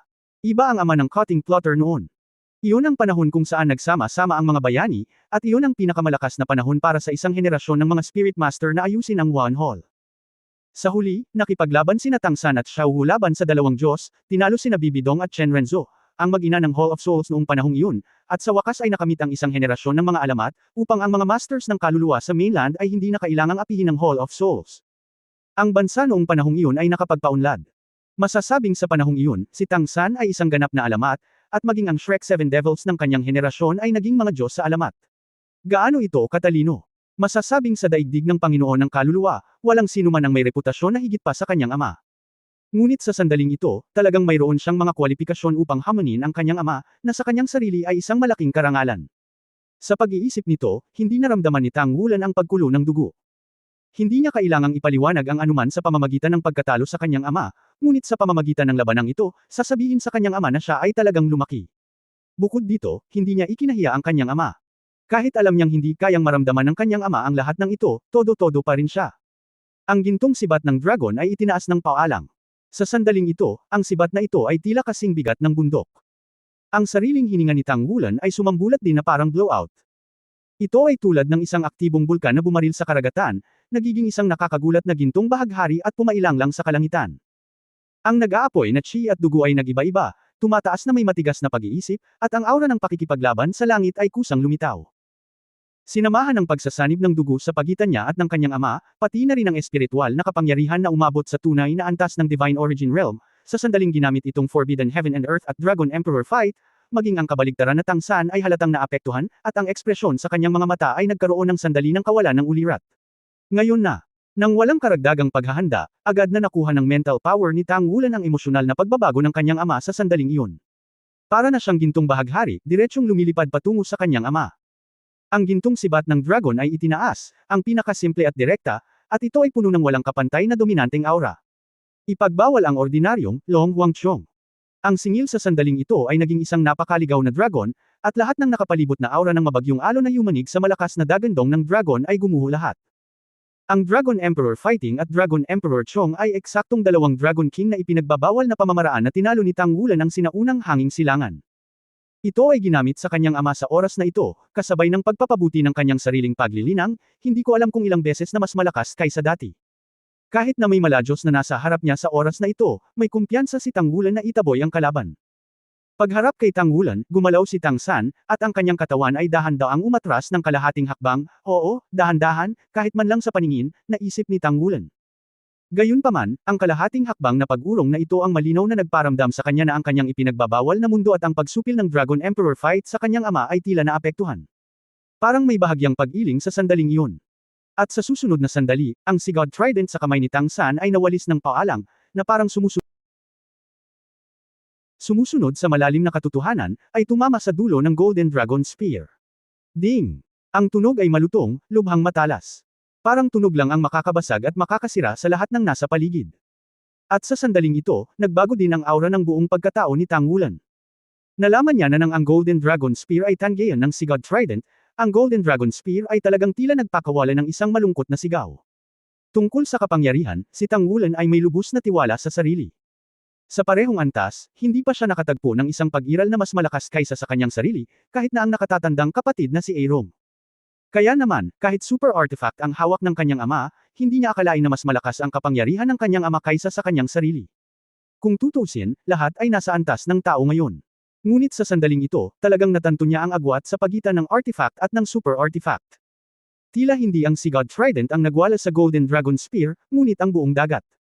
Ang walang katulad na epekto ay nagbigay sa kanya ng isang pakiramdam na sadyang walang cap-ours. Masyadong malakas ang pakiramdam na ito, napakalakas kaya natamaan siya ng kidlat. Halos hindi napigilan, si Long Huangchong ay natangay sa ganitong paraan, na naging sanhi ng pagbagsak ng kanyang katawan sa gilid ng kalahating minuto, na tumambad sa walang laman na pinto. Bagamat ito ay isang instant banggaan lamang, ito ay nagbigay kay Tang Wulan ng malalim na pakiramdam. Ang una niyang naramdaman ay ang agwat sa pagitan niya at ng kanyang ama. Ang puwang na ito ay hindi dahil sa paglilinang, ngunit upang kontrolin ang iyong sarili. Sa tingin niya ay napakalakas na niya sa lugar na ito, ngunit kontrolado pa rin niya ito. Ngunit ang pakiramdam na ibinigay sa kanya ng kanyang ama ay bumalik sa pangunahing kaalaman. Ang apat na salitang ito lamang ang makakapaglarawan ng damdaming iyon. Umatras hanggang sa iwagayway niya ang Sigad's Trident, ang aksyon ay magkakaugnay at simple, at ito ay mukhang simple at hindi mapagpanggap, ngunit ito ay ang ganitong uri ng aksyon na sinira ang mga ipinagbabawal na pamamaraan ng kanyang dalawang Dragon Emperor. Ang pagtataboy kay Tang Wulan, nagbigay din ng kaunting pagkain ng Sigad Trident. Ngunit sa sandaling ito, si Tang San mismo ay hindi tumigil. Itinaas niya ang kanyang kaliwang paa, at isang pulang sinag ng liwanag ang tumama patungo kay Tang Wulan. Hindi ba't kapareho ito ni Tang San, nakaka-absorb lang ng atake mula sa mga buto ng paa ng masamang demonyong Orca King.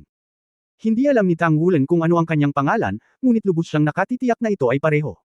Hindi lamang iyon, ang kaliwang kamay ni Tang San ay nakagawa na ng maling paghawak sa kanyang direksyon.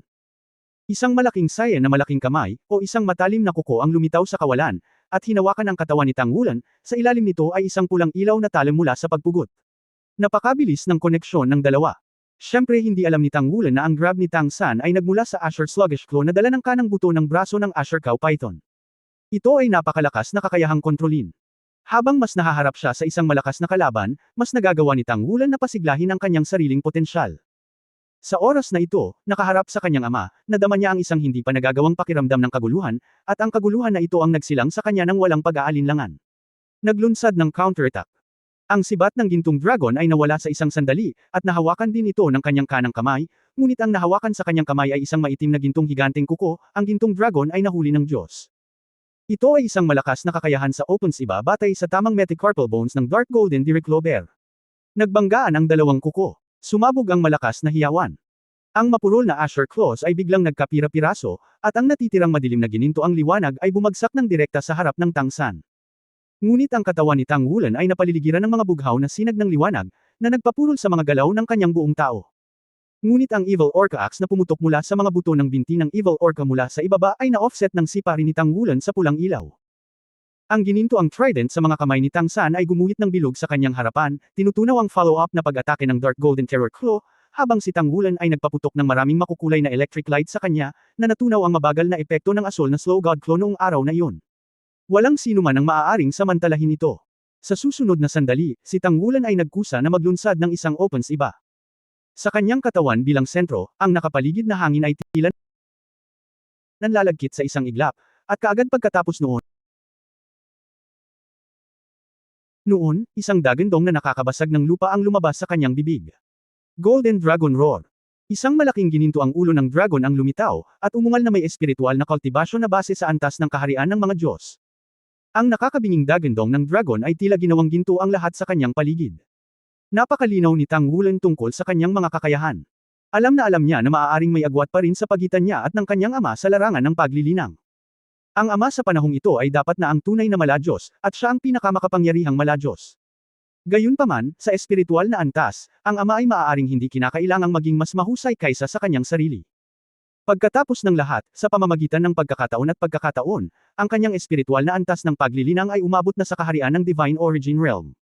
Sa makatuwid, hindi siya nag-atubiling gamitin ang makapangyarihang kakayahan ng pagsasama-sama ng mga sound wave at espiritual na kapangyarihan.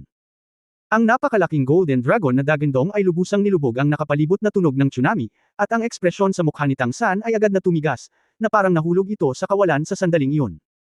At ang katawan ni Tang Wulan ay bumangon na sa isang iglap, at ang nakapalibot na malalaking lugar ng gintong pula ay umaagos mula sa lupa, ito ay ang Blood Golden Dragon Realm. Ang 4-character battle armor ay nagtataglay ng katawan, at ang Golden Dragon Moon ay nagsasalita ng Tang Wulan.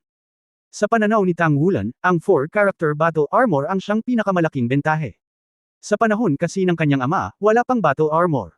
Sa tulong ng Golden Dragon Roar, malapit na niyang ilabas ang kanyang pinakamalakas na pag-atake. Ang hininga ng 4-character battle armor ay agad na nagpapataas ng lakas ni Tang Wulan. Itinaas ang kanyang kaliwang kamay at gumawa ng traction motion, sa palad ng kanyang kamay, na parabang isang itim na butas ang lumitaw sa isang iglap, isang malakas na pagsipsip ang agad na sumabog. Ipinagbabawal na 10,000 batas, lumabag ang Dragon Emperor. Ano man ang ibig sabihin ng kanyang ama sa pakikipaglaban sa oras na ito, sa pagpigil ng pagbabawal sa Dragon Emperor, mayroon siyang kumpiyansa na supuin ang kakayahan ng kanyang ama, hindi pa banggitin na ang pagiging epektibo sa pakikipaglaban ng kanyang ama ay apektado pa rin ng Dagendong ng Gintong Dragon sa oras na ito. Sa kabilang banda, ang kanyang kanang kamao ay nakakuyom, at kaagad na lumitaw ang kaliskis ng kanyang kanang kamay, naging Golden Dragon Claws, at sumabog sa isang suntok. Sa isang iglap, nagbaliktad ang langit at ang lupa, at ang araw at ang buwan ay nagdilim. Ipagbawal ang universo, ang emperador ng dragon ay nawasak. Ito ay tiyak dahil alam na alam ni Tang Wulan na sa mga tuntunin ng karanasan sa pakikipaglaban, hindi siya may kukumpara sa kanyang ama na umiral sa loob ng 20,000 taon. Kahit na ang kanyang paglilinang ay pinigilan bago siya maging isang Diyos, mayroon pa rin siyang 20,000 taong karanasan sa pakikipaglaban. Ama. Sa makatuwid, nagpasya siyang tapusin ang labanan sa pinakamaikling posibleng panahon. Sa ganitong paraan lamang niya magagamit ang kanyang malakas na explosive power para makahanap ng pagkakataong manalo. Sa makatuwid, ang pagbabawal sa lahat ng mga batas, ang paglabag sa emperador ng dragon, kasama ang pagbabawal sa universo at ang pagkawasak ng emperador ng dragon. Sa ilalim ng aksyon ng 4-character battle armor na Jinlong Yiyo, ito ang pinakamalakas na pag-atake na magagamit niya sa oras na ito. Ang napakalakas na aura ay namumulaklak na parang isang pagsabog sa sandaling ito. Habang ginagamit ang Dragon Emperor Breaking at Dragon Emperor Destroying sa parehong oras. Inilapat pa ni Tang Wulan ang kakayahan ng Bullet Gate upang makontrol ang crane at mahuli ang dragon para mas lumakas ang kapangyarihang lumalamon, tulad ng pagkontrol sa isang crane, at gawing mabangis ang puwersa ng pag-atake tulad ng paghuli ng dragon. Sa sandaling ito, ang paggamit ng mga ipinagbabawal na pamamaraan ng dalawang Dragon Emperor ay nagbigay sa kanya ng pakiramdam ng epiphany, at ang kanyang kahusayan sa mga ipinagbabawal na pamamaraan ng Dragon Emperor ay halatang tumaas sa ibang antas. Ang ekspresyon sa mga mata ni Tang San ay halos nabawi ang King Ming sa sandaling nawala ang pagbabawal sa universo at ang Dragon Emperor. Sa sandaling ito, ang kanyang katawan ay iginuhit sa direksyon ni Tang Wulan sa ilalim ng gabay ng Dragon Emperor po. Kahit gaano pa kabigat ang Golden Trident ay tila tuluyan na itong nahulog sa maputik na puyo ng tubig sa sandaling ito. Gayunpaman, sa sandaling ito, nakita ni Tang Wulan ang ngiti sa mukha ng kanyang ama. Tama, ngiti lang. Sa sumunod na sandali, naramdaman na lamang ni Tang Wulan na humigpit ang kanyang buong katawan, at ang mga baging ay ipinakita bilang malinaw na asul at ginto na ang kapal lamang ng mga daliri ay agad na kumalat sa bawat sulok ng kanyang katawan, na mahigpit na pinagsalikop ang kanyang sarili. Bagamat ang mga baging ay nabasag na ng pagsabog ng Dragon Emperor Annihilation sa susunod na sandali, ngunit ang sandaling iyon ay nagpatigil pa rin sa kanyang katawan. Saan nanggaling ang baging na ito? Dahil lumitaw ang mga baging sa kanya, hindi niya napigilan ang panlabas na ipinagbabawal na mahika at ang pagsira ng Dragon King. Kasabay nito, sinamantala ni Tang San ang panandaliang paghinto na ito, at ang Sigad Trident sa kanyang kamay ay naging mga bilog ng gintong halo. Sa kaliwat kanan, ang mga bilog ng halo ay tila nagbago sa maliliit na mundo. Natutunaw ang paglunok, natutunaw ang kamatayan. Hindi mapigilan ni Tang Wulan ang pakiramdam na parang nakakasilaw na pagkahumaling sa oras na ito. Ito ay malinaw na ang kanyang ama ay dapat na nasa ilalim ng kontrol ng kanyang gintong dragon na Dagendong, ngunit sa sandaling ito, nang makita niya ang gintong halo, tila siya ay may espiritual na diwa. Ang espiritual na kapangyarihan ng kapaligiran ay malapit ng lumunin. Walang katiyakang bagyo. Mabilis na lumitaw sa kanyang isipan ang apat na salitang ito. Bagamat alam na niya noon pa man na malakas ang kawalang katiyakan, siya mismo ang gagawa ng gayon. 2 beses siyang iniligtas ng ama, halos palaging may kawalang katiyakan. Ngayon ko lang sinabi sa kanya ang kahalagahan ng kawalan ng katiyakan. Gayunpaman, nang talagang humarap siya sa hindi tiyak na bagyo, talagang naunawaan niya kung ano ang hindi tiyak na bagyo. Inilabas ng Sigad Trident, hindi kahit sa antas ng Diyos. Ang hindi tiyak na bagyong ito ay parang pagbabalat sa isang kakon, hinahayaan ang kanyang ipinagbabawal na salamangka at ang Dragon Emperor na gumalaw, at hinayaan ang kanyang ipinagbabawal na universo at ang Dragon Emperor na mawala. Ito ay ang gintong halo na madaling inalis ang kanyang pinakamalakas na atake. At binalot pa rin ng halo ang kanyang katawan. Nakikitang malapit na siyang kontrolin dito. Hindi ka dapat mahuli sa isang hindi tiyak na bagyo, kung hindi, mawawala ang lahat. Sa pag-iisip nito, si Tanggulan ay nagpasikat ng gininto ang ilaw sa kanyang kanang kamay, at ang gintong sibat ng dragon ay nasa kanyang hawak na, at lumitaw din ang mga bilog ng gintong halo. Gamit ang hindi tiyak na bagyo laban sa hindi tiyak na bagyo. Ito lang ang naiisip niyang paraan sa mga oras na ito. Nagkadikit at nagbanggaan ang mga gintong halo at nagkaroon ng kakaibang pagbabago. Nagulat si Tanggulan nang matuklasan na isa rin itong hindi tiyak na bagyo. Nang ang gintong halo na nilikha ng kanyang gininto ang dragon na si Bat ay tumama sa hindi tiyak na bagyo ng kanyang ama, ang hindi tiyak na unos ng kanyang ama ay talagang nanginginig ng bahagya, at pagkatapos ay tila ito ay pinagpatong-patong sa isa't isa. Sa totoo lang, isa-isang nilamon ang sarili niyang halo sa hindi tiyak na bagyo. Anong nangyayari dito? Nang sumunod na sandali ay nanlaki ang kanyang mga mata, nakaharang na ang gintong halo sa lahat ng direksyon na maaari niyang iwasan, at binalot ang kanyang katawan. Kahit na ang iba't ibang kakayahan ng kaluluwa ng Golden Dragon King ay hindi kayang lutisin ang sobre nito. Ang gininto ang trident ay inilagay sa dibdib ni Tanggulan, at ang lahat ng kanyang mga reaksyon ay tumigil sa ilalim ng presyon ng isang bundok na kasing bigat ng isang bundok. Halos biglang kumalat ang frustration sa buong katawan niya. Walang magawang tumingin si Tanggulan sa kanyang ama sa kanyang harapan, at malungkot na sinabi, "Natalo ako." Bagamat matagal na niyang hinulaan ang lakas ng kanyang ama, talagang naiintindihan niya ang agwat sa pagitan nila ng kanyang ama nang talagang tinuturuan siya nito. Mula sa antas ng paglilinang, malapit din siya sa antas ng maladyos, at hindi siya dapat na iba sa kanyang ama. Gayunpaman, kapag nagsimula ang labanan, ang kanyang ama ay palaging nakakaramdam ng kalmado at masaya. Kahit nakaharap niya ang Dragon Emperor na sinira at idinagdag ang Dragon Emperor, ito ay bahagyang masikip, ngunit madali pa rin itong labanan. Ito ay perpekto upang ilarawan ito bilang clumsy at clumsy.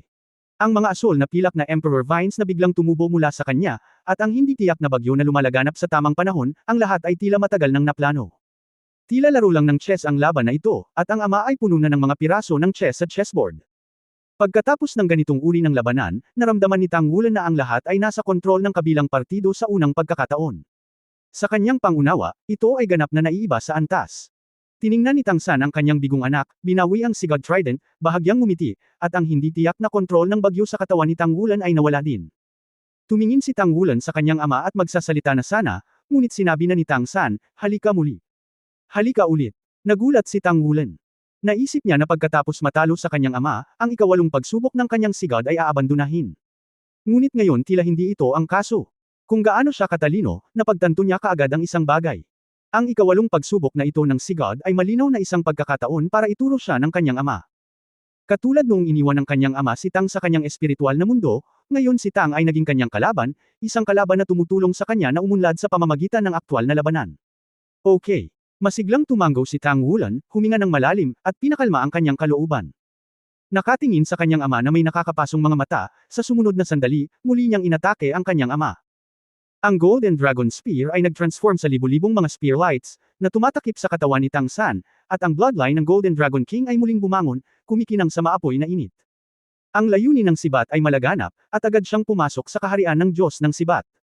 Ang suntok na ito ay eksaktong itinuro ni Chenfu.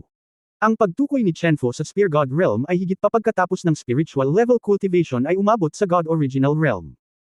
Ang Trident of the Sea God sa kamay ni Tangsan ay nakaturo pasulong, at ito rin ay itinuro ni Chenfu, ang Golden Trident ay naging mabigat na liwanag, umaatake at umaatake. Patuloy na pumuputok sa hangin ang nakakatusok na hiyawan at kalabog. Kung ito ay purong lakas, si Tanggulan ay hindi kailanman nasa ilalim ng kanyang ama sa panahong ito. Mas malala pa. Ngunit umasa si Tangsan sa kataasan ng Golden Trident, ngunit pinigilan pa rin siya.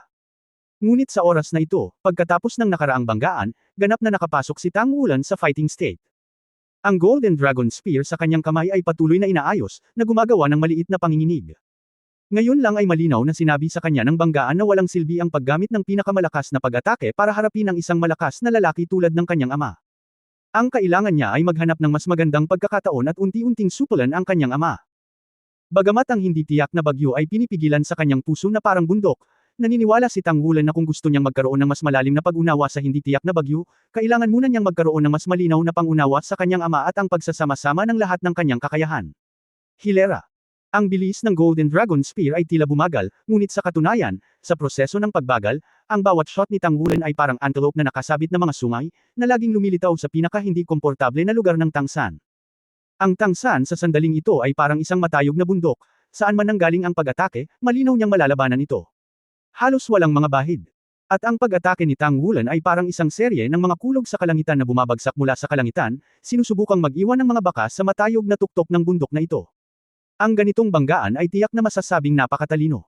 Ang Golden Dragon Spear ay tila sumanib sa katawan ni Tangwulan.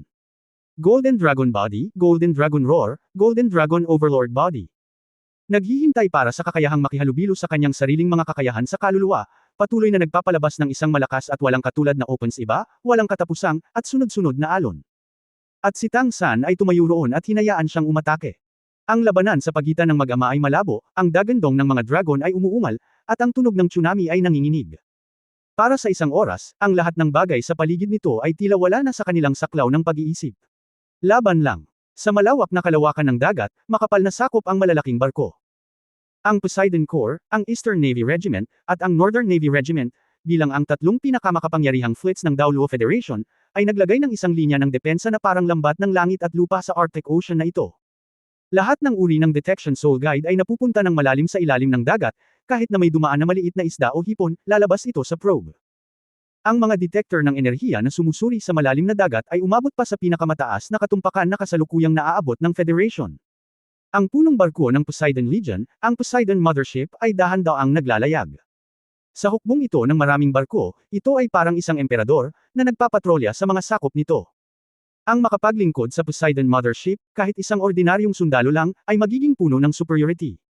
Ito ang pinakamataas na bulwagan na maaaring pasukin ng Navy. Ang karanasan ng Poseidon ay madalas na pinakamataas na karangalan sa buhay ng mga general ng hukbong dagat. Ang malaking Poseidon ay parang isang higanting hayop, na tumitimbang ng 80,000 tonelada, at ito ay isang ganap na higanti ng dagat. Walang antas ng hangin at alon ang talagang magdudulot ng pinsala dito. Halos lahat ng uri ng armas ay nilagyan ng Poseidon, at mayroon ding sariling radar reconnaissance group. Mayroong halos lahat ng mga uri ng mga aparato sa pagtuklas. Maaari itong direktang mag-dock ng mga high-altitude satellite. Masasabi na sa Poseidon, ang lahat ng mga pinakabagong teknolohiya ng Federation ay natipon. Madalas sabihin ng mga general ng Poseidon Legion na sa isang Poseidon lang, siguradong matatalo nila ang lahat ng hukbong dagat ng Starluo Empire at ng Dowling Empire. Ang mga salitang ito ay hindi nangangahulugang walang layunin. Ang malaking mothership na ito ay armado na hanggang sa ngipin. Ang kapitan ng Poseidon Mothership ay palaging hawak ng sabay-sabay ni Hanhai Daoluo Chenzinji, ngunit binitiwan niya ang posisyong ito pagkatapos niyang ipahayag ang kanyang pag-alis mula sa templo ng digmaan. May isip kung gaano ito binibigyang importansya ni Chenzinji. At ang kasalukuyang kapitan ng Poseidon Mothership ay ang bagong commander ng Poseidon Legion. Ito rin ang kahalili na nilinang ni Chenzinji. Okay lang sabihin na direct line niya iyon, at may mas malalim pang relasyon. Natural na pamana ng pamilya iyon. Binuhat ni Chen Zio ang tatlong nagniningning na general na bituin sa kanyang mga balikat, nakakakuha lang niya matapos siyang maglingkod bilang commander ng Poseidon Legion hindi pa nagtagal. Si Chen Zio, na mahigit 60 taong gulang, sa wakas ay nagkaroon ng kagalakan matapos maging commander ng Poseidon Legion. Siya ay nasa hukbo sa loob ng mga dekada, at siya ay nagtatrabaho ng nanginginig. Nagsimula talaga siya bilang isang pribadong sundalo, at sa sarili niyang pagsisikap, umakyat siya sa posisyon ng general. Bago siya naging general, walang nakakaalam na siya pala ang biological na anak ni Hanhai Daoluo Chenzinji. Nakuha niya ang lahat sa kanyang sarili. Sa prosesong ito, hindi kailanman ginamit ni Chenzinji ang kanyang pagkakakilanlan para tulungan si Chen Zio na umunlad maliban sa gabay sa paglilinang. Si Chen Zio ang piniling sumali sa hukbo. Sa isip-isip niya, ang kanyang ama ay idolo niya mula pa noong siya ay bata. Gayunpaman, ito ay hindi hanggang sa siya ay tunay na naging isang general sa kanyang sariling pagsisikap na napagtanto niya kung gaano kalaki ang impluwensya ng kanyang ama sa hukbo. Nang ilipat siya ni Chen Zinji sa Poseidon Corps at idineklara ang kanyang sarili na kanyang anak sa harap ng lahat ng mga opisyal, siya ay binansagan. Ang lahat ng pagsisikap sa nakaraan ay tila walang kabuluhan, dahil kapag may nagbanggit sa kanya, ang una nilang naiisip at pinag-uusapan ay na siya ay anak ni Hanhai Daoluo. Masyado siyang nakikinig sa mga salita tulad ng ama ng tigre at ng anak ng aso. Sobra. Noong bata pa at masigla, minsan ay nilapitan niya si Chen Zinji para dito. Napakasimple ng sagot ni Chen Zinji. Kung gusto mong tumakas sa anino ko, dapat lampasan mo muna ako. Kung hindi mo ako malalampasan, wala kang mga kwalipikasyon para magmana ng Poseidon Legion. Para sa pangungusap na ito, hindi alam ni Chen Zio kung gaano kalaki ang pagsisikap niya. Siya ay nagsusumikap at desperado. Gayunpaman, sa usapin ng talento, mas mababa pa rin siya sa kanyang ama ng isang henerasyon. Sa makatuwid, 20 taon na siya sa Poseidon Corps, ngunit na-promote lamang siya sa ranggong Tenyente General. Ang commander ng Poseidon Legion ay palaging isang ama. Lahat ng general ay tapat sa kanyang ama. Bagamat iginagalang niya ito ng gusto, naunawaan niya na ang paggalang ay nagmula pa rin sa kanyang ama. Pagkatapos na sa wakas ay nilinang ni Chen Zio sa antas ng Super Daoluo, alam niya na maaaring hindi niya malalampasan ang kanyang ama sa buong buhay niya. Ang taas kung saan nakatayo ang aking ama ay masyadong mataas, masyadong mataas. Paano siya makakalampas? Iyon ay isang maladyos. Ang tunay na sandigan ng militar. Nung time na yun, depressed pa siya, medyo sumusuko pa. Ngunit sa sandaling ito, nagkamali ang kanyang ama sa alamat, at matapang na umatras ang Agos, hindi inaasahang nagbitiw sa lahat ng posisyon ng commander ng Sea God Legion at Lord of the Temple of War. At siya ay halos malugi nang siya ay naging commander ng Poseidon Legion at sa wakas ay napromote sa ranggo ng general. Ang lahat ng ito ay parang sa panaginip. Bago siya umalis, isang beses lang siya nakilala ng kanyang ama at sinabi sa kanya na simula noon, siya na ang pinuno ng pamilya Chen. Ang lahat ng mga uso at desisyon sa hinaharap ay responsibilidad niya. Gusto pang magtanong ni Chen Zio, naramdaman pa niyang hindi pa siya handa. Bagamat hindi niya alam kung gaano katagal niyang inaasahan ang araw na ito. Gayunpaman, nang dumating talaga ang araw na ito, medyo natarante siya. Ngunit hindi siya binigyan ni Chen Xinji ng pagkakataong ito, at umalis pagkatapos ng maikling paliwanag, nang hindi man lang sinabi sa kanya kung saan siya pumunta. Ang ina ni Chen Zio ay namatay na, at noon pa man ay alam na niya na ang kanyang ama ay walang malalim na damdamin para sa kanyang ina. Nakarinig pa ako ng ilang alamat. Gayunpaman, hanggang sa oras na ito, nang mabalitaan niya talaga na pumunta ang kanyang ama sa Shrek Academy, naunawaan niya na totoo ang mga alamat na iyon. Pero wala siyang pakialam sa lahat ng ito, siya na ang pinuno ng pamilya Chen. Ang aking ama ay higit sa 100 taong gulang. Anuman ang kanyang desisyon, ginugol niya ang kanyang buhay para sa pamilya at militar. At ngayon na ang responsibilidad na ito ay ipinasa sa aking sarili, iyon ay aking sariling negosyo. Ang tatay naman, pwede siyang pumunta sa gusto niya, kahit anong gusto niya. Nagsimula ang Battle of the Abyss at bumalik ang kanyang ama. Sa sandaling iyon sa punong tanggapan ng labanan, si Chen Zio ay talagang puno ng pagkabigo. Dahil nang malaman niya ang pagbabalik ng kanyang ama, halos lahat ng matataas na general ay lumapit sa kanya at tinanong siya kung kailan babalik ang matandang commander ng hukbo sa Poseidon Corps at kung kailan siya muling mamumuno sa Poseidon. Sa sandaling siya ay nag-aalangan at gumagala sa loob, sa wakas ay naramdaman niya ang pagmamahal ng kanyang ama sa unang pagkakataon. Personal na binisita ni Chen Xinji ang Poseidon Legion, ngunit sinabi niya na hindi na siya mamumuno sa Poseidon Legion, at ang commander ng Poseidon Legion ay si Chen Zio na lang. Binigyan niya siya ng maraming suporta mula sa lahat ng aspeto. Mula noon, naramdaman ni Chen Zio sa unang pagkakataon na sa wakas ay mapapakilos niya ang mga senior general ng Poseidon Legion. Sa wakas ay hindi na inaabangan ang kalagayan ng pagbabalik ng kanyang ama. Pagkatapos ng pagsisimula ng digmaan, malinaw na naramdaman niya ang pressure sa front line, at palagi siyang naghihintay ng pagkakataon. Sa wakas, nang ibuhos ang lahat ng artillery sa pamumuno ng Eternal Kingdom, tila natapos na ang digmaan. Hindi malilimutan ni Chen Zio ang sandaling inutusan niya ang Poseidon Legion na magpaputok. Ito ay isang hindi maipaliwanag na kasiyahan. Marahil ito ay isang bagay na mararamdaman ng mga taong nasa matataas na posisyon. Sa sandaling ito, nakatayo siya sa pinakamataas na observation tower ng Poseidon, nakatingin sa malayo. Ang mapait na malamig na hangin ay umiihip at natural na mawawala sa kanyang katawan. Ayaw na niyang bumalik. Bilang isang sundalo, mararamdaman niya ang kanyang pinakamalakas na pakiramdam ng pagkakaroon lamang sa larangan ng digmaan. Sa kasamaang palad, ayon sa plano ng General Headquarters, pagkatapos makumplito ang pagbuo ng Blood God Legion, ang Poseidon Legion ay mananatiling bahagi ng garrison, at haantong siya sa Poseidon pabalik sa orihinal na istasyon. Magkakaroon ng permanenteng tropa dito, ngunit hindi lahat ng tropa ay naririto. May ilang panghihinayang din sa kanyang puso, at tapos na ang digmaan bago niya maipakita ang kanyang mga talento.